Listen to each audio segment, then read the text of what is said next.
माला और सरजू कई सालों से गांव के अमीर सेठ जय किशन के यहाँ काम करते थे। सरजू सेठ की फैक्ट्री में मजदूरी किया करता था और माला उसके घर के सारे कामकाज। सरजू और माला के दो बच्चे भी थे, बिंदिया और शिवा। सरजू और माला जितने ईमानदार और मेहनती थे, सेठ और उसकी बीवी सरिता उतने ही घमंडी और लालची थे। वो गरीबों को अपने पैरों की धूल समझते थे। माला, अरे माला कहाँ मर गई? यहाँ जल्दी। जी मालकिन बताइए। क्या बताऊं? 1 घंटे पहले कहा था तुझसे कि घर के काम जल्दी निपटा कर आ मेरे पास। शाम की पार्टी के लिए मुझे तैयार होना है, लेकिन तेरे कानों में मेरी आवाज जाती कहाँ है? माफ कर दीजिए मालकिन, वो आज बर्तन बहुत सारे थे इसीलिए वक्त लग गया। अब बातें मत बना मेरे सामने, जल्दी कर। वो बिस्तर पर मेरे सारे गहने रखे हैं, एक एक करके मुझे पहना दे। चल जल्दी कर। माला बिस्तर पर से गहने उठाने लगती है कि तभी सरिता उसे रोकते हुए कहती है, अरे सुन, रुक 1 मिनट। वो वाला हार तू मत छू से, मैं ही उठाती हूँ। सरिता एक ज्वेलरी बॉक्स उठाती है और फिर उसे खोलती है। उस बॉक्स में बड़ा ही सुंदर हीरों का हार था। उस हार की चमक देखकर माला ने कहा, वाह मालकिन, ये हार तो बहुत ही सुंदर है। आप बैठिए, मैं पहना देती हूँ आपको। नहीं, रहने दे, तू इसे हाथ मत लगाना, मैला हो गया तो। असली हीरो का हार है, खास आज शाम की पार्टी के लिए खरीदा है मैंने। तुझे दूर से देखना है तो देख ले, वैसे भी तूने अपनी जिंदगी में असली हीरे थोड़ी ही देखे होंगे कभी। ऐसा मत कहिए मालकिन, मेरे बाबा हीरो की खान में काम करते थे। बचपन में मैंने बहुत हीरे देखे हैं, वो भी बिल्कुल असली। रहने दे, मजदूरी करके खान से हीरे निकालना अलग बात है और उन्हें खरीद कर गले में पहनना अलग। चल अब बातें बनाना बंद कर और मुझे तैयार कर जल्दी से, वैसे ही बहुत देर हो गई है। माला चुपचाप सरिता को तैयार करने लगती है। ये सरिता की आदत थी।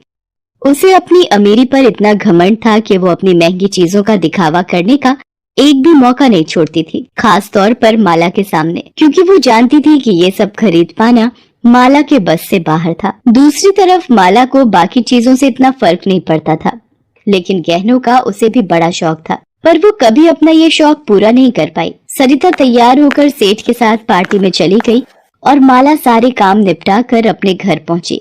उसका उदास चेहरा देखकर सरजू ने उससे पूछा, क्या हुआ माला, आज क्या दिखाकर जलाया तुझे मालकिन ने? मैं किसी से जलती वलती नहीं हूँ, वो तो बस ऐसे ही।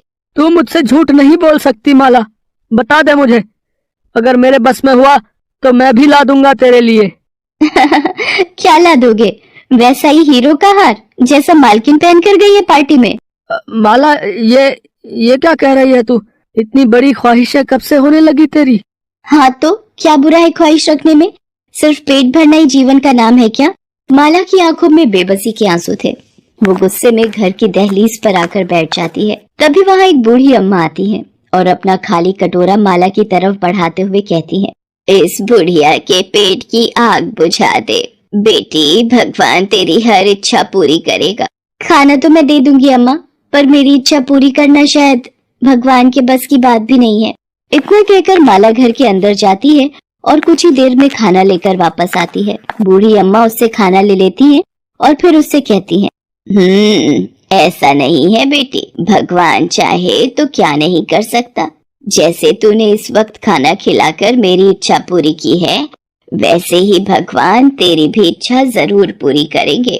बूढ़ी अम्मा अपने पुराने झोले में से कुछ निकालकर माला को देती है और कहती, ये ले बेटी, भगवान का प्रसाद समझकर रख ले। और हाँ, मेरी एक बात हमेशा याद रखना बेटी, इच्छा बस तब तक इच्छा रहती है जब तक वो पूरी नहीं हो जाती। असली इम्तिहान तो इस बात का है कि अपनी इच्छा पूरी हो जाने के बाद तू क्या करती है। इतना कहकर बूढ़ी अम्मा वहाँ से चली जाती हैं। माला अपनी मुट्ठी खोलकर देखती है तो उसमें कुछ बीज होते हैं जो बूढ़ी अम्मा उसे देकर गई थी। वो उन बीजों को सरजू के पास लेकर जाती है और उसे सारी बात बताती है। मुझे तो कुछ समझ नहीं आ रहा कि इन बीजों का करना क्या है, और न ही कुछ और जो वो अम्मा मुझसे कहकर गई। अरे इसमें इतना सोचना क्या है, बीज है तो इन्हें घर के पीछे जाकर बो दे, कुछ ना कुछ तो उग ही जाएगा। माला ऐसा ही करती है। घर के पीछे जो थोड़ी बहुत जगह थी उसके पास, वहाँ जाकर वो उन बीजों को मिट्टी में दबा देती है। कुछ ही दिनों में वहाँ कुछ पौधे उग जाते हैं, जिन्हें देखकर बिंदिया माला से कहती है, माँ देखो ना, घर के पीछे कितने सुंदर पौधे उगाए हैं। उनकी पत्तियां एकदम चमकीली हैं। माला तुरंत जाकर देखती है। वाकई उन पौधों की पत्तियां बिल्कुल अलग तरह की। अरे हाँ रे बिंदिया, ये तो वही जगह है जहाँ मैंने वो बूढ़ी अम्मा के दिए बीज दबाए थे। लगता है उन्हीं से ये पौधे उगाए हैं। तुम दोनों इन्हें तोड़ना मत, ठीक है? इन्हें थोड़ा और बड़ा होने दो, फिर शायद इनमें कोई फूल या फल भी आ जाए। उस दिन से माला उन पौधों की अच्छे से देखरेख करने लगती है। कुछ ही दिनों में वो पौधे काफी बड़े हो जाते हैं और उनमें बड़े ही सुंदर फूल भी उगने लगते हैं। फिर एक दिन तेज आंधी में एक पौधा टूट जाता है।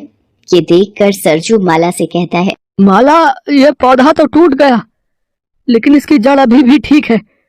ऐसा करता हूँ, इसे उखाड़ कर दूसरी जगह लगा देता हूँ। वैसे भी इन पौधों के लिए यहाँ जगह कम पड़ रही है। हाँ ठीक है, ये सही रहेगा। सरजू जैसे ही उस टूटे पौधे की जड़ उखाड़ता है, उसकी आंखें फटी की फटी रह जाती हैं। पौधे की जड़ में कई सारे चमकीले पत्थर लटक रहे थे। माला ने उन पत्थरों को छूकर देखा और फिर चौंकते हुए बोले, ये तो हीरे हैं जी, वो भी बिल्कुल असली। क्या कह रही है माला? अगर ये सच है तो? अगर नहीं जी, ये बिल्कुल सच है। ये असली हीरे ही हैं। अब समझ आई मुझे उन अम्मा की बात। सच में भगवान ने उन्हें भेजा था मेरी इच्छा पूरी करने के लिए। अब बैठे क्या हो, जल्दी करो, बाकी के पौधों को भी उखाड़ कर देखते हैं। माला और सरजू बाकी के पौधों को उखाड़ कर देखते हैं। सभी पौधों की जड़ें असली हीरों से भरी पड़ी थीं। उन दोनों ने उन पौधों के फूलों से और बीज तैयार किए और अब तो वो हीरों की खेती करने लगे। माला और सरजू के दिन फिर गए थे। उन हीरों ने उन्हें पूरे गांव में सबसे मालदार बना दिया था। अब माला सारा दिन गहनों से लदी रहती। अब वो दोनों किसी के नौकर नहीं बल्कि सबके मालिक बन गए थे। माला को बूढ़ी अम्मा की बात समझ तो आ गई थी, लेकिन अधूरी। अब सरिता की तरह माला को भी अपनी अमीरी पर घमंड होने लग गया था। एक दिन बाजार में, अरे सरिता, कैसी हो? वैसे दिख तो गरीब ही रही हो। तुम्हारा ये हार कितना फीका है। मेरे हार की चमक के सामने तो ये कुछ भी नहीं। सरिता बिना कुछ कहे वहां से चली गई। माला की सारी इच्छाएं अब पूरी हो गई थी। उसके पास हीरों के खेत थे, जो अपने आप में किसी अजूबे से कम नहीं था। फिर एक दिन, माँ जल्दी चलो माँ, देखो शिवा को पता नहीं क्या हो गया, वो उठ ही नहीं रहा। माला भागती हुई शिवा के पास पहुंची। वो जमीन पर बेहोश पड़ा था और उसके एक हाथ में एक बड़ा सा हीरा था। उसे देखकर माला ने गुस्से से पूछा, ये हीरा कैसे आया इसके पास? पता नहीं मालकिन, हमने तो खेत से लाकर बोरी यहीं रखी थी। पता नहीं कब शिवा बाबा ने ये हीरा निकाल लिया। ये तो साफ था कि शिवा ने खेलते हुए उस हीरे को अपनी जीभ से लगा लिया था, जिससे वो बेहोश हो गया। सरजू शिवा को तुरंत अस्पताल लेकर भागा। देखिए, हम बच्चे को बचाने की कोशिश कर रहे हैं, लेकिन उसकी हालत नाजुक है। अब भगवान ही कोई चमत्कार कर सकते हैं। डॉक्टर की बात सुनकर तो जैसे माला के होश ही उड़ गए थे। उसे तो अब जैसे हीरों से नफरत सी होने लगी थी। उसने तुरंत अपने शरीर से हीरों के सारे गहने उतारकर फेंक दिए और पास ही बने एक मंदिर में जाकर भगवान के सामने जोर जोर से रोने लगी। हे भगवान, इतनी बड़ी कीमत मत लीजिए मुझसे, मुझे कुछ नहीं चाहिए। मैं हर परेशानी के साथ जी लूंगी, लेकिन अपने बच्चे के बिना नहीं जी सकूंगी मैं। माला मंदिर की दहलीज पर सिर रखकर जोर जोर से रो रही थी। तभी उसे अपने कंधे पर किसी का हाथ महसूस हुआ। उसने पलटकर देखा तो सामने वही बूढ़ी अम्मा खड़ी थी, जिन्होंने उसे पहली बार वो बीज दिए थे। माला बूढ़ी अम्मा के पैर पकड़ते हुए बोली, अम्मा मुझे कुछ नहीं चाहिए, मेरी बस एक ही इच्छा है, मुझे मेरा बच्चा वापस चाहिए अम्मा, और कुछ नहीं चाहिए मुझे। मैंने कहा था ना बेटी, इच्छा बस तब तक है जब तक वो पूरी ना हो जाए। लेकिन सच ये भी है कि बिना इच्छाओं के इंसान के जीवन का भी कोई मोल नहीं है। तो चिंता मत कर, आज तेरा दिल पहले की तरह साफ है, तो भगवान तेरी इच्छा जरूर पूरी करेंगे।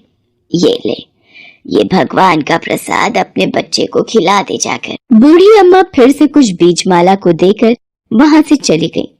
माला ने तुरंत जाकर उन बीजों का रस शिवा के मुंह में डाल दिया। देखते ही देखते शिवा को होश आ गया। वो अब बिल्कुल ठीक था। माला बहुत खुश थी। भले ही उसके पास अब हीरों के खेत नहीं थे, लेकिन उसका बच्चा सही सलामत उसके पास था, जो उसके लिए सबसे बड़ी दौलत थी।